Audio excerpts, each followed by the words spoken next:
Welcome back to Survive This Crit. This episode, we will be interviewing SEO extraordinaire, marketing guru, and communication savant, Celeste Renee. Celeste can often be seen in a variety of social and political circles in the DC area, dazzling everyone with her wit, charisma, and her excellent communication skills. She is also a content creator herself with a brand new podcast called A Better Way to Say, which helps everyone deepen their conversational skills, referencing some of history's best communicators. She is also launching her own fashion blog. Celeste also happens to be my sister and Nick's sister-in-law. So, welcome to the podcast. Wow, I was not expecting this thoroughly well-researched introduction to me. Thank you for having me. Happy to be here. Happy to be on Survive This Crit. You're an interesting choice to have because you're not technically you're a content creator, you're not a filmmaker, but we figured this would be the perfect movie for you to be on because Silence of the Lambs is so much about communication and the art of a debate and investigation and really getting to know a person through the words that they say. So, welcome. Thank you. So we have a couple of more one-off questions to ask first before we get into some of the more challenging stuff. So let's get started. What is the first horror movie you remember seeing? Ooh, okay. I am trying to pin down the name of it. Maybe since you guys are horror buffs, you can help me. Yeah. It was a movie that takes place in the catacombs of France. They go down into these underground tombs, and there's a big group of them at the beginning, and then only a few emerge at the end. And As Above, So Below. That is the name of the movie. Yes, that's it. That's it right there. Yes. So that was the first and maybe last horror movie I saw. The second you said Catacombs in Paris, I knew exactly what you're talking about. Yes, that was the thing that started it all and ended it all for me personally. Started and ended. Well, so since that's your only one, was there anything you liked about it, or what did you hate about it? You know, there's a nice little history at the beginning. They gave some history around the catacombs. If you listen to my podcast, you'll know I like going back into history a bit. So that was something I enjoyed about it. France, who doesn't love watching a movie that takes place in France? Even if it's in the catacombs, you know? Even there. So I guess those are the things I liked about it. Hated, I mean, I'm not very into horror, can you tell? So watching people get abducted by ghosts and demons in the underworld is just not my favorite pastime. That was probably the hardest to watch. Yeah, I was very surprised when you came out with that one. I mean, yeah, that's a rough one to start with. Like, that's a heavy hitter. Anything that deals with the paranormal, like, I purposely don't try to watch too many paranormal ones because those are the ones that really freak me out. Yes, Paranormal Activity, Kylie, is one of my favorites, but it's because of that I started to grow a little cautious of the paranormal stuff. I gotta get the holy water out after that. So. Exactly. Gotta spritz around the room. Well, I wanted to ask then, in regards to confrontation, are you a fight, flight, freeze, or fawn? Ooh. Can I ask for clarification on fawn? I don't know. Yeah, so fawn is like where you're in a confrontational situation. The most common use of it is, for trigger warning, abusive relationships, where the person in turn actually curls in and acts more affectionate to the person attacking them. Oh, okay. I see. I think in confrontation, I'm a fight. Probably you'll attest to that. If possible, I'll try to diffuse the situation, but if not, I don't really see the point of flight. I'm pretty strong at confronting it right then and there. Yeah. So in a situation of, say you were in a conversation with, I don't know, a cannibal, how would you maneuver that situation? Because he is a psychiatrist, so he can talk and talk very intelligently. What would be your tactic in that situation? That's a question I've never been asked. Never, ever. So that's a great question. I did not. Well, I guess if he's a psychiatrist, speaking more in depth about maybe his motives, flipping it back around on him and why he's doing it, kind of like Clarice does in the cell when he starts analyzing her and she tells him he should analyze himself. That might be helpful. I don't know if it would save me, but it would at least buy me some time to think of the next flight option. So Nice. Very good. So your instinct is definitely fight. Yes. As both of us are family members, we're well aware of anytime certain topics are brought up in any of the households that we go home for in Thanksgiving or Christmas or whatever. It always gets very interesting. It's never boring being around Celeste. That's for sure. I'm taking that, interpreting it as a compliment. So thank you. Oh, it's definitely a compliment. It's very entertaining to people that are on the outside, like Nick and I, that are like, we're just not going to get involved. So I wanted to ask, as a couple of fun flying around questions, do you wear shoes in your house? Oh, no, I do not. I grew up not wearing shoes in the house, and I have a shoe rack right by the front of my door, so shoes are off. Very similar to Nick's situation. I apparently am the That's only exactly one how that it wears should be. shoes in my house. Oof, heathen. I know. Disgusting. I know. Shame. Shame. Shame, shame. What's your name? I was gonna say, so next little fun question we got here. So Celeste, you're very well known for eating out at only the finest dining establishments. So what is your favorite meal of all time? Be honest with us if it's probably something that costs more than $500 a plate. Oof, I do enjoy some nice dining around DC. DC has amazing restaurants, we'll say that. Lately, I've been on a big sushi kick, and the unagi roll at Shoto DC opened last year, I believe. I think it's almost a year old. That's probably my favorite meal right now. So Nice. I love sushi, especially in this area. East Coast sushi does hit different. It's very good. I've been refraining from sushi for a while only because in a landlocked state as Arizona, it's not the best option. Don't want it. No. Yeah. So I wanted to ask, I know you don't play Dungeons and Dragons like us over here, but what would you consider your alignment? The options are, they range from chaotic to lawful, with neutral being in the middle, and then good to evil with neutral being in the middle. You can have any combination of those two. You could be lawful good, lawful evil, chaotic good, etc. Okay, yes, I have seen these alignment charts before. You guys are more familiar. Do you have an inkling? I think what would be funny is if on the count of 3, you and Nick both said what you think I am, because you know me well and you know the alignments better than I do. All right, let's try that. Ready? Okay. 3, 2, 1. Lawful Chaotic good. Neutral. Wait, so you said chaotic good? Yeah. That's my alignment. I say lawful neutral because you do follow a set of rules pretty strictly, like with yourself, with how you carry yourself, and even with like how well read you are. I feel like that's a very lawful trait.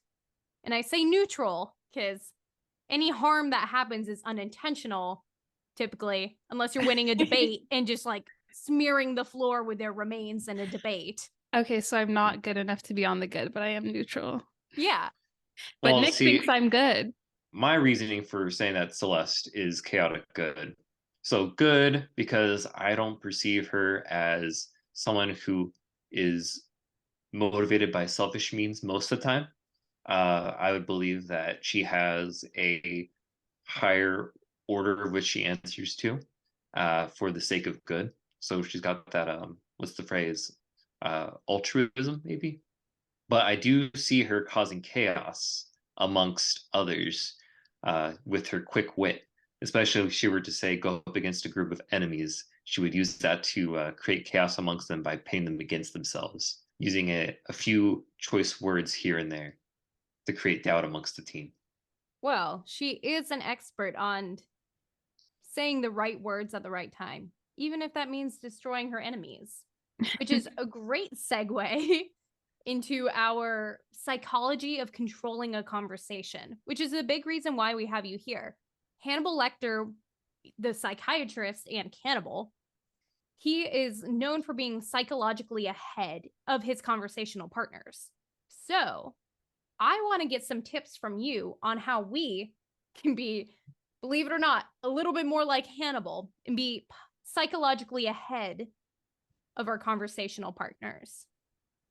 Awesome. Okay. That I can speak more to than horror. So I'm glad you asked.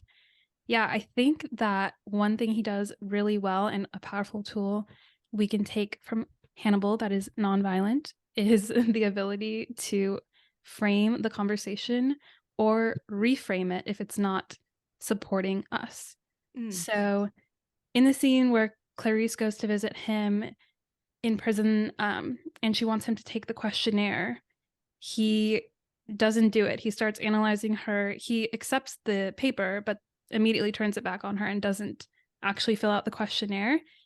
And so he does not accept her frame, which is, I'm here to get you to fill out the questionnaire and help me become a better trainee. And I think that happens a lot in life in general. People will give us a frame and we think we have to accept it. Like when we're in a job interview or when we're on a date, we think I have to answer this question or I have to operate within the bounds that someone's given me. But it's way more freeing and it gives you way more power in a conversation when you're able to, one, notice that frame, and then two, reframe it so that it can benefit you in a better way. So even, for example, earlier in the conversation, when Kylie asked me to let her know what my alignment was, I don't know too much about alignments. So I reframed it and put the question back on you guys because, one, I thought it would be more helpful for the audience, and two, it takes the pressure off of me, who is not super knowledgeable about alignment. And I think we can do that in our careers and our love lives and take more power back and not just accept a frame when someone gives it to us. Wow, that was beautiful. I feel like you summed up what he does very well. He's never breaking a sweat as a character, and that's because he is constantly analyzing other people. So I'll have to remember to use that in future interview questions or future interviews that I would have. Yeah. Well, and one of the things that he does as well is he basically breaks down his conversational partner psychologically to the point that he can basically predict the actions that they're going to do and the words that they're going to say next.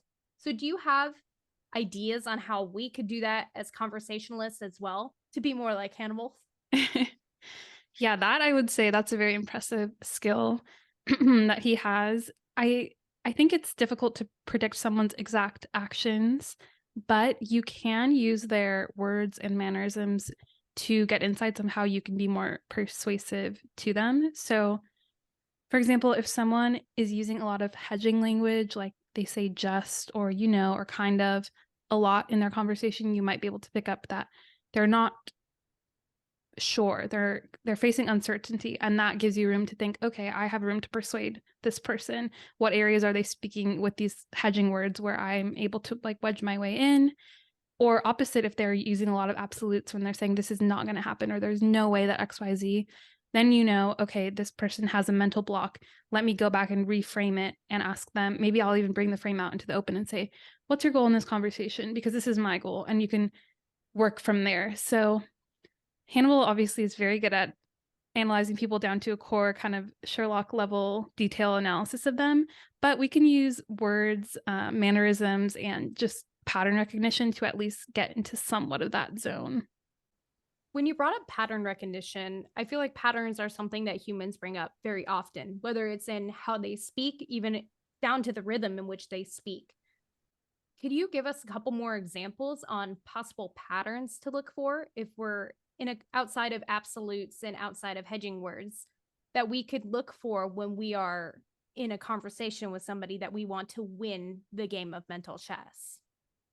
Sure. Did you have a specific context in mind of the setting, or is it more just in general? I think I would say in more of a confrontational setting, what are possible patterns that people could portray that you need to be able to immediately identify so that way you can one-up them and outwit them, essentially. Yeah. Well, in confrontation, I think emotions play a large role. So if there are certain topics that constantly spark emotions in this person, knowing whether you should push those or walk away from those is helpful depending on your goal. So if bringing up a certain topic or certain number, if it's like a salary negotiation or whatever that certain thing is that you bring up elicits a very strong emotion from that person, then depending on your goal, you're either going to want to continually bring up that one thing that sparks the emotion, or B, do the opposite and try to work your way around it. So I would say look for things that bring up specific emotions in the person, because when people are more emotional, they're not thinking as deeply or as critically, and you may be able to use that to your advantage. Oh, interesting. Which I think is exactly what Hannibal does. The times that he breaks Clarice down is when he recognizes that she is emotional about a certain topic. He's like, oh, I can dig into this deeper. I can dig in and break her down a little bit more and understand her more as a character. So, what signs are you typically looking for in those types of situations? I guess as someone who tries to think while also talking with someone at the same time, it's easy to miss some of those little cues. So, what are you typically looking for? Well, body language is helpful. If they tense up, then you can get a sense they're uncomfortable. They move their eyes away from you. If their face gets red, obviously very easy sign they're angry or upset. And if they get really dismissive about something when you bring it up, that can be a sign that they're defensive and they might not have as much of a grasp on that concept. And I think this is a common one for people who are new in their careers, which a lot of my podcast listeners are in their early to mid 20s and they're new in their careers. And I'm sure they're familiar with bringing something up to a superior who gets a little defensive, even though they know their ideas are valid and good. So that's something I think worth noting is, in what way can I hedge my language and my conversation to benefit myself while noting these patterns in my superior? And I wanted to circle back to your point that you made about when it's the right time to push on something that brings out emotion. Would it ever be the right time to push on something that brings out a negative emotion, or are you primarily thinking of positive emotions to continue engaging? Like, for example, if somebody totally emotionally shuts down, would that be the correct time to continue pushing?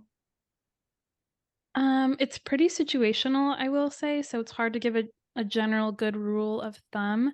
I think in situations where it would be helpful to push a negative emotion is if you know that having the person you're speaking with look flustered or look emotional benefits you. So you'll notice that lawyers in courtrooms will push witnesses when they start to get defensive or angry, when it benefits their trial to have that witness look unreliable or look flustered.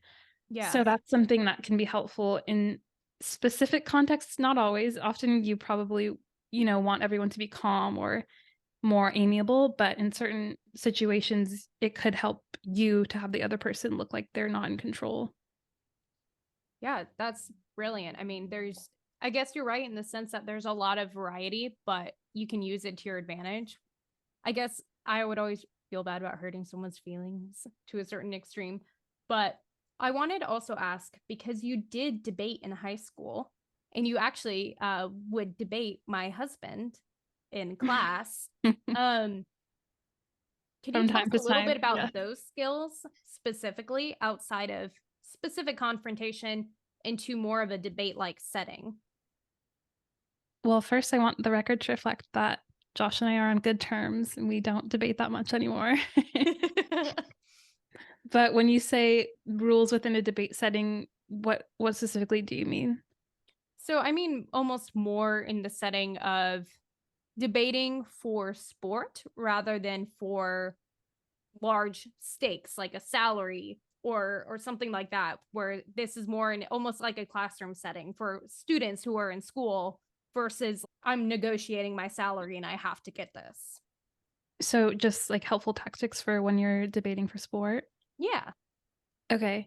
Yeah, I think one thing that was really helpful that I learned in in high school was the ethos, pathos, logos framework. We went back to that a lot. So making sure your argument has credibility behind it, making sure it has feeling, and then also making sure you bring some facts to the table, some data to support it. So having those 3 pillars of good old Aristotle taught us that can be really helpful, the perfect little trifecta of persuading someone. And then another thing I think that's helpful is just not getting too caught up or emotional within debates. So often when we would debate in high school, we would start to get very intense about, it would even be a book character or something that we shouldn't have been so intensely emotional about. And I think the people who did the best in debate were able to detach themselves from being, too fully invested to the point where they couldn't see the other side, because it's helpful when you can see at least a sliver of the other side. It makes you a stronger debater to know their points more fully. Yeah. I think So do you that's have any tools for if you end up finding yourself caught in that situation where you are finding yourself emotionally attached to a certain part of the argument? Well, you should always have multiple pathways or multiple points that support your argument, so that if one gets knocked down or if one's very contentious, you can pivot to another one. That's what I've found to be helpful. If possible, you can step back, obviously, if you're getting too emotional. But I would just say, yeah, having multiple pathways to persuade, like having the ethos, the pathos, and the logos, so that if one of your points doesn't seem to get across, you don't have to rely on it fully, like you only have one leg to stand on, because your partner can sense that and then just keep battering in that one point that you're making. Yeah, I mean, that's a really good point. As we're going to dive out of trying to be more like Hannibal, I want to do a quick summary. And Claire, I think you could help me with that here because you do great summaries on your podcast. So if we want to be more like Hannibal with psychologically controlling a conversation, would you say, based on what you said, here's a good summary based on what she does on her podcast, a better way to say, she would say that recognizing the frame of the conversation is really important, and knowing when and how to reframe the conversation so that way you are talking more about what you want and you are in power in that situation. You also said that pattern recognition is very important. That applies to body language, to hedge words, absolutes, and even the emotional recognition, and recognizing when people are becoming emotionally overwhelmed. And then the final thing that we talked about in regards to becoming more like Hannibal was in regards to debating, applying logos, ethos, and pathos into all your debates, but making sure that the emotional side of that is on the lower end. Right. Yeah. Great summary, Kylie. I will say, on the point about the emotions being on the lower side, that's more for you, but if it's beneficial to you to appeal to strong emotions in the crowd or the person that you're talking to and put those on a higher side, totally fine, totally worth it. We all know the ASPCA commercials where they have the sad dog and the music. Arms of an angel. Yep. And people call in and people donate. So if you need to appeal to some emotions, go for it. But just don't get too attached yourself. All right. Well, Celeste, we have just a couple more questions about your career so far. So we wanted to ask, your day job is in the marketing industry. So we want to ask, what brought you into the marketing industry and what's been your path so far? Yeah, I'll give the Cliff Notes version.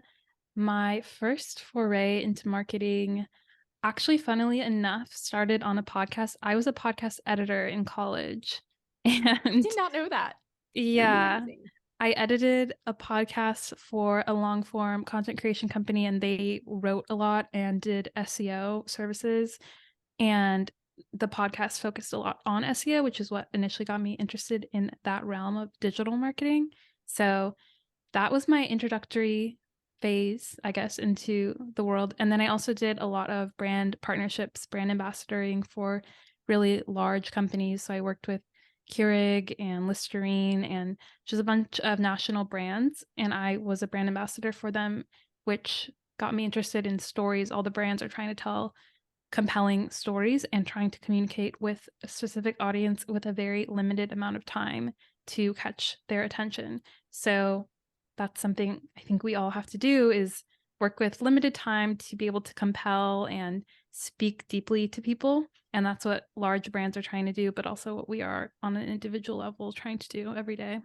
I think social media has made a huge impact on that, because now people's attention spans are like 10 seconds long, when before they did have the attention span to watch a 1-minute commercial about saving animals. Now they can watch a TikTok or an Instagram reel that's 15 seconds long, and that still has the same effect. Yep. I will say I listen to all my podcasts on at least 1.5 speed, sometimes 2 speed. Me too. So, Me too. Nick, okay. I'm definitely a confession. 1X guy. Okay. That's crazy. Retro. He's very retro. I like to hear things as they were meant to be heard at a regular pace. It's also why I'm a little bit slower at this. I'm not a fast conversationalist. I'm a, hey, let's keep this conversation at a slow pace, you know. Nothing to do with my slow thinking. For those of us that are in the 21st century, for aspiring content creators or brand ambassadors, what kind of advice would you give to them? I would say consistency is very important, and also perfecting your craft. So it's fun when you first get started to say you're going to be an XYZ niche or XYZ medium, like a podcast or a blog or whatever, Instagram, TikTok.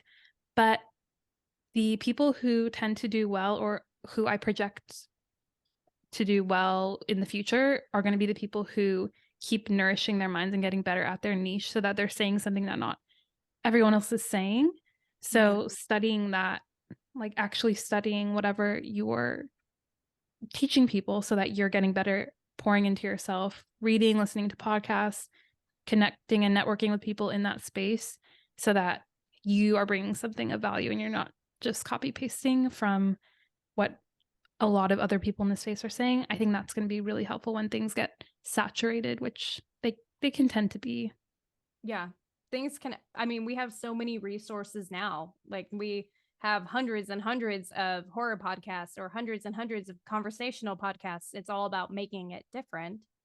So do you have some resources on ways that people could dig deeper? Say if they wanted to have a really great Instagram that is getting brand ambassadorships, do you have any like podcasts or books that they should read in that regard?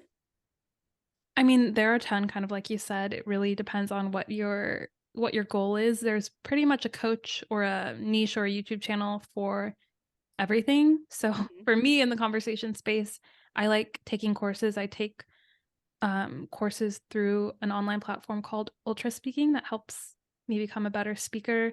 And then I also listen to podcasts with people who I think are very eloquent. And I read often, which helps me learn new words and become a more coherent speaker.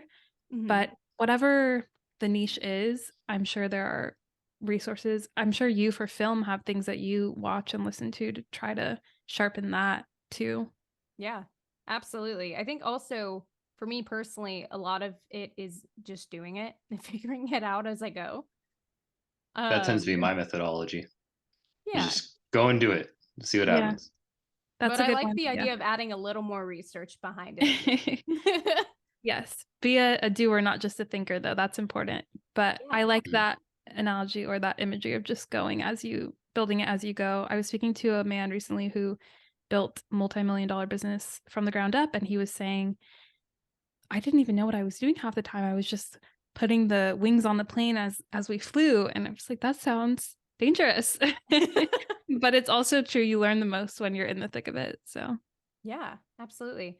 So could you tell us what you're working on now and where audiences can keep up with you? Of course. Yes. Who doesn't love a little self-promo? This is your chance.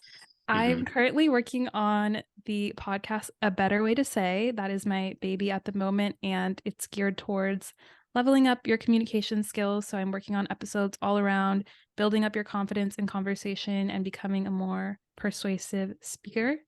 And you can find me there at A Better Way to Say on all the regular podcast apps. So Apple Music, Spotify, Amazon, Does anyone use iHeartRadio? If you do, I'm on that. So you can find me there. And then for the fashion lovers, my blog is called The Elegance Edit, and I post a lot about capsule wardrobes and minimalist fashion. So if you're into that, I don't know if that's your thing, Nick, but now you know. You can find me there as well. I love it. Your sister, my wife, has been upgrading me in the world of fashion, so I have been learning a bit more.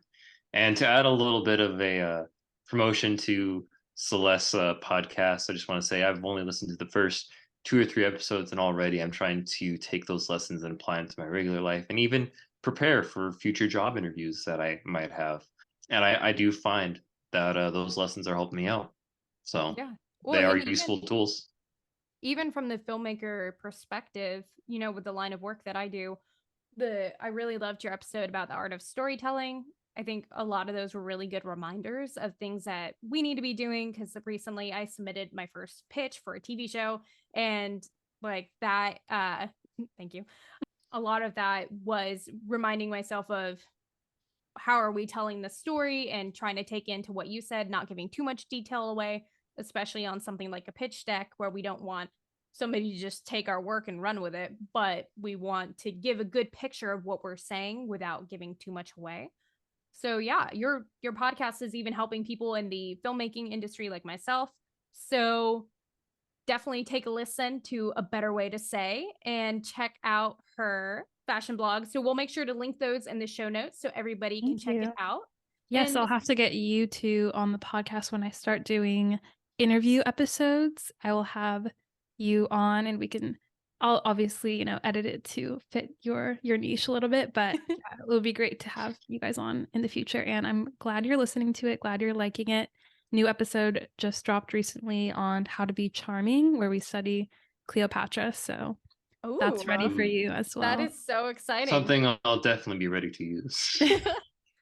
All right. Well, Nicholas, do you want to close us out for this episode, and then we can say toodaloo? All right. So thank you, everybody, for listening. And thank you, Celeste, for joining us on this interview episode of Survive This Crit, Pester the Guest. Please leave a like and leave any comments or reviews you might have for us. And we hope to see you all next time. Bye. Bye. Bye.